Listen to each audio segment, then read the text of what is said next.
அவையோர் அனைவருக்கும் என் அன்பு வணக்கம்.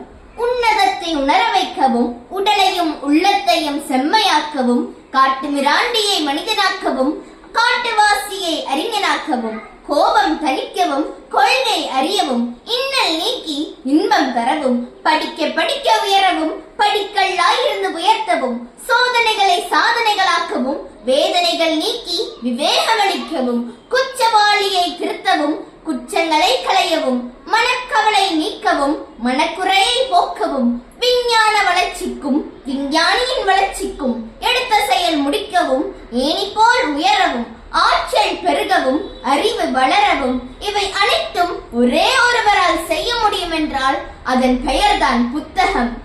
ஒரு புத்தகத்தை திறக்கும் போது உலகினை நோக்கிய மற்றும் ஒரு வாசலை திறக்கிறோம் என்பது மறுக்க முடியாத உண்மை. மனித வாழ்க்கையை அழகாக்கவும் வாழ்க்கைக்கு வழிகாட்டவும் அமைக்கப்பட்ட கலங்கரை விளக்கங்கள் தான் புத்தகங்கள். இந்த உலகில் வாழ்ந்து மறைந்த மிகப்பெரிய அறிஞர்களை சந்தித்து பேசவும் பேசி உரையாடவும் வேண்டுமென்றால் நூலகத்திற்கு செல்லுங்கள், அவர்களின் புத்தகங்களை படியுங்கள். என்னை தேடி நீ வந்தால் உன்னை தேடி உலகம் வரும் என்கிறது புத்தகம். உங்கள் துறையில் நீங்கள் முன்னேற வேண்டும் என்றால் உங்கள் துறை சார்ந்த புத்தகத்தை வாங்கி படியுங்கள். ஒரு நல்ல புத்தகத்தை திறந்து படித்தால் நரகத்தின் வாசல் மூடப்படும். உடல் நோயையும் மனநோயையும் மூட நோயையும் முற்றிலுமாக விரட்ட வேண்டும் என்றால் புத்தகத்தை படியுங்கள். புத்தகங்கள் தரும் உதவி பெரிது, மிகப்பெரியது கண்டீர் என்கிறார் பாரதியார்.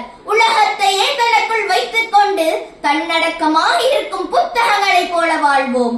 புத்தகங்களை நேசிப்போம், புத்தகங்களால் சுவாசிப்போம். தொட்டு தொட்டு பார்த்தால் வரும் காகிதம், தொடர்ந்து படித்தால் அது ஆயுதம்.